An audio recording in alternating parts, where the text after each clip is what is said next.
After e4, e5, knight f3, knight c6, and knight c3, white is playing the 3 knights game, and we're playing our beloved Gambit. So now we're gonna go through things we haven't gone through at all over this saga, so we can finally close it.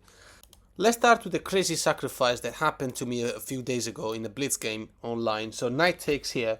It's crazy, like you just gotta take back, and obviously after pawn to d4, now there's only one move that is really good, which is knight f7. It keeps the advantage. The idea is to play pawn takes e4. You have to be careful here. You don't want to make a move like this, because then this goes here, the knight goes there, and then f4, and then all of a sudden you're in some trouble. I mean, you're still winning, but the best move here is knight to f7. So yeah, you have an idea of taking this pawn. So after e5, keeping the pressure and taking off these two squares for us, black continues with bishop b4. Now a move like bishop to c4, you just consolidate your advantage with d5. If they take you, you can take back. You're developing the queen, the pieces, and remember you're up a piece. So a move like bishop to d3, putting pressure on this pawn and keeping the pieces on the board. You just play d6, and now the bishop's defending this pawn. If pawn takes you, you're just developing, you're winning. So after castle, you take the pawn, and that's going to be it.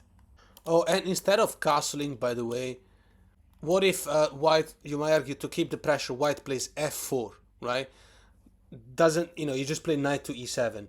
And when white castles, then you can take this pawn, and then you're going to take this pawn with check in d4. If instead, you see, after castling, if instead take with the d pawn, you play bishop to e6. You're winning. You're up a piece. You're gonna be able to castle anytime you want, and any side you want. Position evaluated -3. Let's go back here. After d6 and white just castled, we're gonna take the pawn, right? So that's the pattern. Pawn takes back, and now bishop takes. You're simplifying. Bishop e6. So that's how it works. Queen h5, double attack on this pawn. How do we keep simplifying here? You play knight to e7, protecting the pawn more.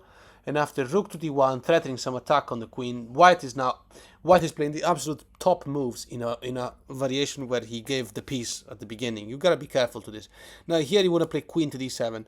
You don't care about losing this pawn. You're gonna play queen to c6 now to get rid of the attack of the rook. As the best you can do. Now got double attack on this bishop, so white can't make any other move but to save this bishop. But after take, for example, you're just completely winning here. You're gonna castle, and white's pawn structure is horrible. You're up a piece, so let's move on. Let's make a recap and let's go through some more variations. Obviously, that was just an insight on that gambit. We're not gonna look at anything like that. So here, let's look at this variation now. Out of all the possible moves here, the usual 3 moves, we're going to look at pawn takes. Obviously, there's more. We're going to look at it through the video. So after pawn takes, we know we have to play knight f6 with the idea of playing e4. And we're looking at bishop to b5, this pseudo-Spanish, although it's not Spanish. Now you play e4, and after bishop takes and pawn takes, the moves we haven't seen at all are the following. So knight e5, knight g1, and knight h4. None of them is good, and you'll see why. Knight e5 puts the knight in a weird square, because queen d4. And now the knight is forced to the only one square available, which is knight to g4. So knight g4, you take the pawn in f5. And you've got double attack on the knight. Now it's pretty weird, to just defend the knight. So after take, this looks like it's going to be a normal game, but, there's a very serious problem with white. After castle, white cannot move the d pawn anymore because we got too much attack on it. There is basically no move you want to try and find for the white player. Nothing works. If white plays queen e2 to put more pressure on this pawn, you will just play queen to g6.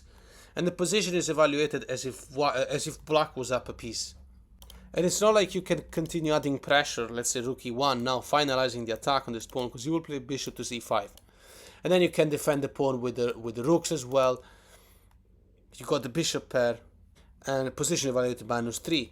If white takes the pawn now, it seems to be free, but position now is like -5 or something. It's horrible, because you take, and now rook h2 e8, and the queen can't take the queen. You get checkmated here, or white will have to give up the queen. So from the start, we look at that variation. The other one here, and now bishop b5, e4. Take. Instead of knight e5, let's look at knight back to g1. This I find annoying because obviously you're already completely winning, but it's difficult to know the exact moves to actually capitalize here. You want to be careful. You want to actually capitalize the game before our opponent gets a chance to find a way to develop. So bishop takes, and after knight g2, e2, and castle, white is going to be kind of okay, especially at any level except grandmaster level, where white here is going to be punished hardly. So after bishop c5 and castle, you're gonna play queen to d7 and gonna castle long. So after knight to g3, ignore that bishop, leave it. You just castle, right? And after take, this is the motive. Let this be the motive of today's video, right? The fact that our opponent can never play the d pawn because you're just going to take. It's free, and it just, there's nothing that can be done. So let's look at some ideas. Let's say, for example, queen e2, but then you play rook h2 e8, and after, okay, maybe since d3 is just impossible, you're gonna take it for free. What about b3, trying to develop from the fianchetto? Knight to h5, and that's it. You capitalize like that. Black is completely winning in this position. You're gonna play knight f4. A move like g3 is just completely weakening. Obviously, you can do whatever you want with this position, like queen h3, take here, and then sacrifice, and then bring the rooks as well after the sacrifice. So you're completely winning. That move is just not allowed. If white goes on with development, instead you just play knight f4, position evaluated -6 for a reason. I'll let you take over from here. So in this position, instead of queen e2 that we just seen, what about knight e2? Well, fine. You just go knight g4 and you're completely winning. Game over. You got too much attack here, and you can take with the knight. Or if d4, for instance, that just doesn't do anything because you're going to take en passant. That's always going to be available. And again, you got too much attack here. And back in this position, earlier we went through knight g1 and knight e5. We haven't seen this one, the most annoying move. I've always hated this move because it allows the defense of this pawn, and I've never been able to recapture that pawn. That's because I always forget that the move here is g5. The knight is going to be kicked out, has to go away, and obviously there's nowhere to go, so the knight is trapped. Therefore, there's only one move for white available, which is to take en passant. Here now you play bishop to g4. Now here there's two responses we're gonna look at, just to see some, more or less how it should be taken. So here it's either knight to e2 or f3. These are the only two moves. If knight to e2, you play knight to d5. Position is so much better for black. Here there's nothing to do. You got an attack on the knight, and the knight is pinned. White can't just attack your bishop, because then you can play queen takes knight, and the pawn in h3 is pinned. Can't take the bishop here, because then you will win the rook. So here the only move is g3 to defend the knight, and now you play queen to f6. Fine. Can white manage to develop in this game? d4 seems to be possible. Now you don't want to take this, allowing development of the queen. You just take this pawn in g6. And now bishop to e3, once again developing. White will be happy if we took that bishop and then pawn takes back, and then maybe rook f1 and get to play the game. So black now plays g5, and then white has to play knight g2, and now bishop f3 attacking the knight, and we're going to infiltrate the rooks. White can't just castle here to save everything because queen e6 and the game. Position evaluated -8. If that doesn't tell you anything, then nothing does. So in this position, instead of knight to e2, self-pinning, what about f3? Being more aggressive. Okay. Now here you play knight to h5. Ignore the bishop because you've got an attack on this knight. And obviously pawn taking bishop is horrible because queen check, completely winning. If g3, you can take that pawn for free. The pawn is pinned, you will be winning the rook. If king moves to f1 instead, bishop to c5. Covers with a checkmate threat. g3 is still not possible. And if white tries to get the pieces in the game, like queen e2, queen e1 or something, remember that you can just involve the rook with a check by castling, for example. You're completely developed. So in this position, we mentioned that pawn cannot take bishop. Best move according to the engine is g3. This protects the knight and keeps an attack on this bishop, which is fair enough. Okay, fine, you take this pawn, and now you're threatening to check, you're threatening to win the queen, so obviously white has to take back with the knight. Knight takes f3. Check. Queen block is not possible because then the knight is free, since the queen will be pinned. So the king will have to move. Obviously knight block is not possible, you will be winning the knight in f3. King moves, and now long castle. And after rook to e1, it looks like our opponent has found some sort of way to castle, some sort of way to keep playing. Okay, queen to d7. Now d4, putting a pawn in the center and allowing the bishop to go out and all that. By the way, we're not looking at moves like g7 or pawn takes, because it just help our development, obviously. This pawn is lost. Here now, you play bishop to g7 either way, and you finalize the pressure here. You're completely winning. You're also going to be pinning that knight. There is no coming back here, because even if white defends that pawn, you play rook h2 f8, too much attack on this knight, it's undefendable. The last variation we're going to look at is the one with d4. Now, we have seen a lot of it, obviously, just like with everything else, but we're completing the understanding of all of this. So white plays d4, so now we're looking at the things we haven't seen. Now we need to take this pawn, as you remember, and after the knight takes back, we play d5. Now the novelty here is going to be knight to g3. We haven't seen this move at all, and there's also two things we haven't seen from some other lines, bishop g5 and knight e to g5, which we saw already. So let's make an example to get this out of the way. So bishop to g5, as we know, we have to play bishop e7, and after take, the novelty here is knight e to d2. Obviously, we got an attack on this knight. We remember the knight g5 runs into e4, obviously. So after knight to d2, pawn takes here in d4 with the discovered attack is not going anywhere. It's like, it's okay, but you've got a better move. e4 is stronger. And when the knight goes to e5, you're just going to take, and that's it. This is the best that you can get out of that position. Bishop e2, knight f6. Castle, and now f4 with an attack on the queen. This is met with queen to b2. This pawn is not poisoned. Rook to b1.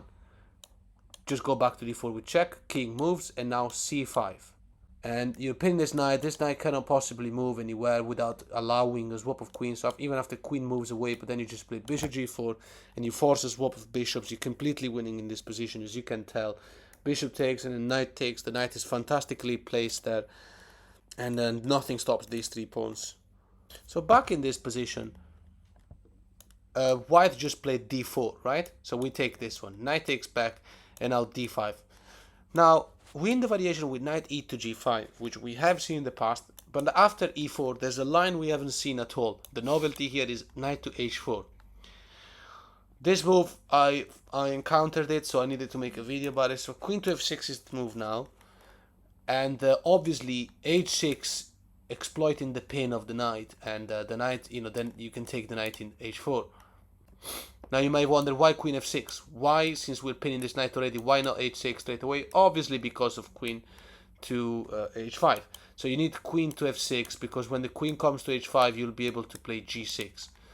Say for example, queen to h5 now, we play g6.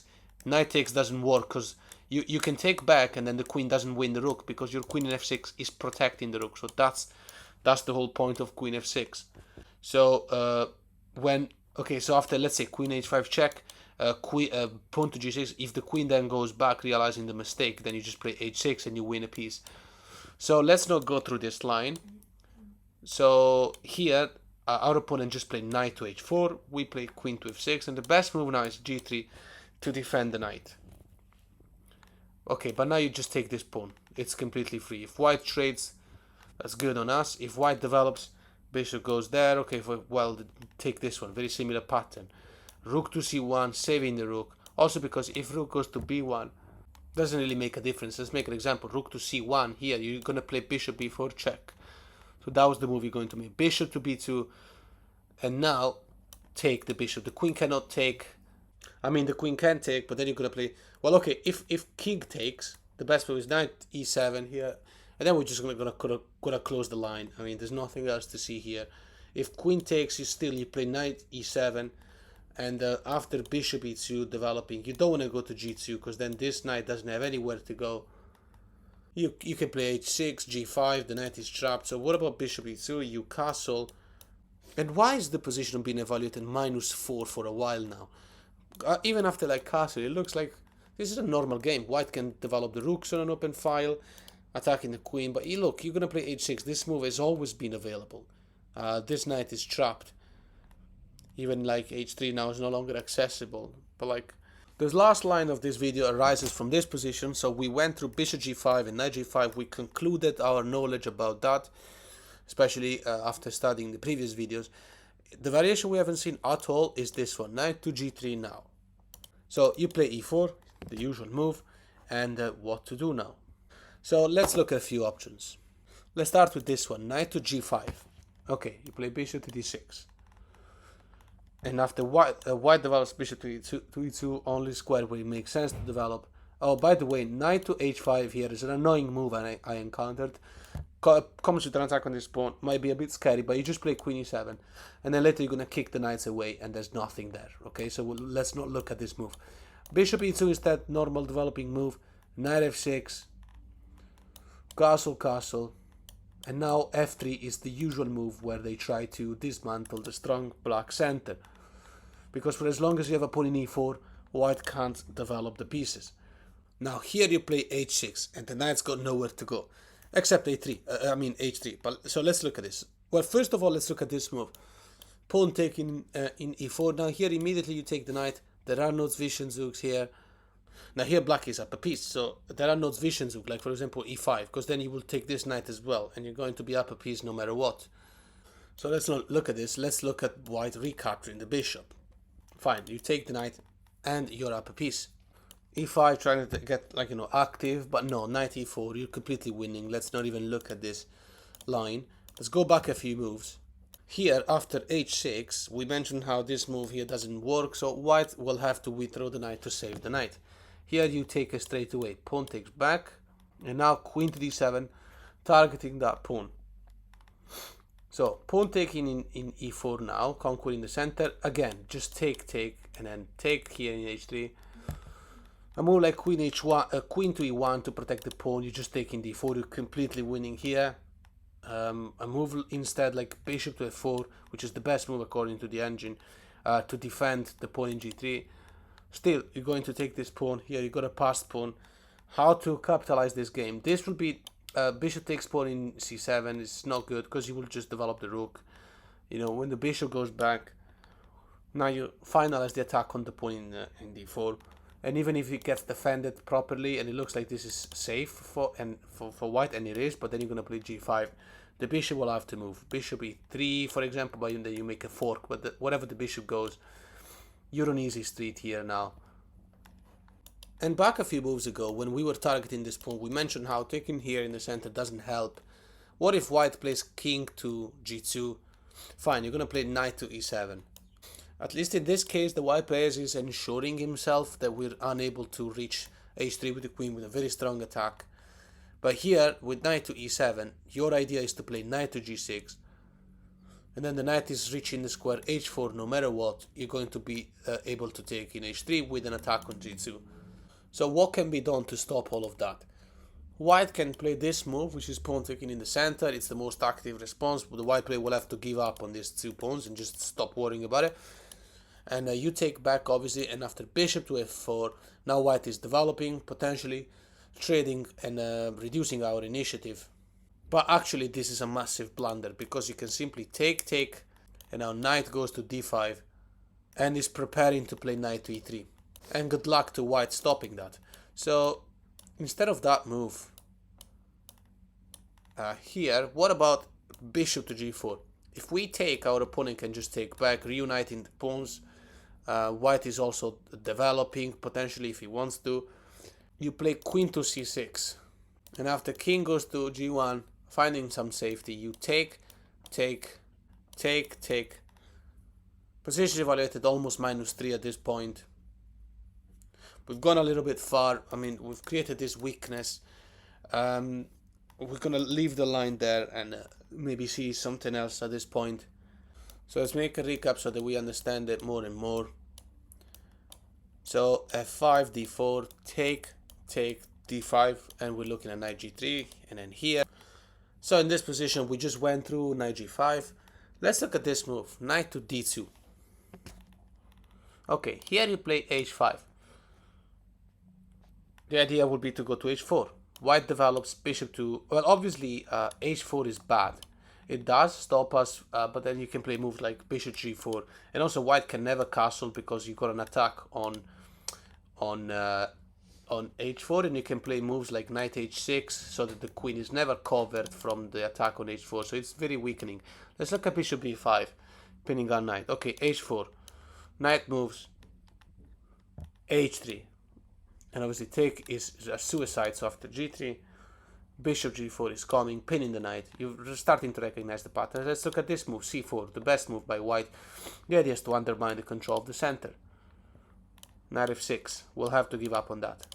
And after take, there's nothing here. Even bishop going to c4, defended by the knight, coming with some development, but you just play queen to f5. And this completely lost for white, completely. There is no coming back from here. Look how weak everything is around that king. If white castles, for instance, then b5 attacks the bishop will have to move. Bishop moves, but then either way, you're going to take here. Takes back, and now knight d4. The queen will have to save herself. Queen e3, but let's say if the queen had gone somewhere else, you know, you can make like checks, and then you can do this and this. If the queen tries to stay relevant in queen e3, well, she can still protect the weak f3 square, but then bishop c5 ends the game immediately. And in this position, we went through knight g5, we went through so much stuff, knight d2. What about knight to e5 now? Fine, you have to take. Pawn takes back, bishop to c5, bishop e2, knight e7, and what to do now? So let's look at a couple of options and then we can finally close this video. If white gives you a check, g6, and after bishop back to g4, looking for development, obviously if we take, then white gets to develop, h5, keep it going. There is no sacrifice here. Knight takes, pawn takes, bishop takes with check, there is no sacrifice. You can play king d7, you can even hide in c6 and trade everything, so the sacrifice doesn't work. Here in this position, after attacking the bishop, what if the bishop takes us? Take back with the queen, and after bishop to g5, attacking the knight, and then you play queen to e6. This is the best move. Now, obviously, a move like castle here, you just take the pawn in e5, completely winning position. Bishop to f4 defending, but then you play rook f8, still attacking the bishop. Queen d2 developing, and long castle. Why is it that the position is evaluated as if we were up more than a piece? Because white pieces are stupid. Castle, for example, how white piece is going to play? You play h4. The knight will have to move. There's nowhere to go. All of the moves are forced. Every single move is forced. Knight e2, h3. Right? If he takes, the files are going to open. So if g3, queen to g4 is happening no matter what. Completely over now. So in this position, earlier we went through bishop h5 sacrifice. What happens after simple castle? Okay, castle. Now, if white goes on with king to h1 with the idea of playing f3, okay, you play bishop e6. That's how you develop f3. And now you simply take. Bishop takes back, knight to g6. Finalizing the attack on this pawn in e5. Okay, queen to e2, defending it. Bishop d4. Once again, putting pressure on this pawn, and we are going to take it for free. Bishop to h5, attacking the knight. Crazy enough, we're just going to play queen h4. We leave this knight like this, even if he wants to take us and double up and isolate our pawns and save the pawn in e5. It looks like white is lucky. Okay, let's make an example. If takes, then take back. And if white plays bishop to f4, obviously this loses immediately because of rook f8. Even if the knight protects it, but then you can play g5, right? The bishop is pinned, so it's game over. If instead white plays queen to f4, desperate for swaps and try to go to the endgame, crazy enough, we are going to give it that, even though we have a double isolated pawn for this endgame, but then you're going to take this pawn for free. Rook b1 doesn't work, just go back to d4, because if rook takes in b7, bishop b6, threatens to play bishop c8, which is going to win the rook.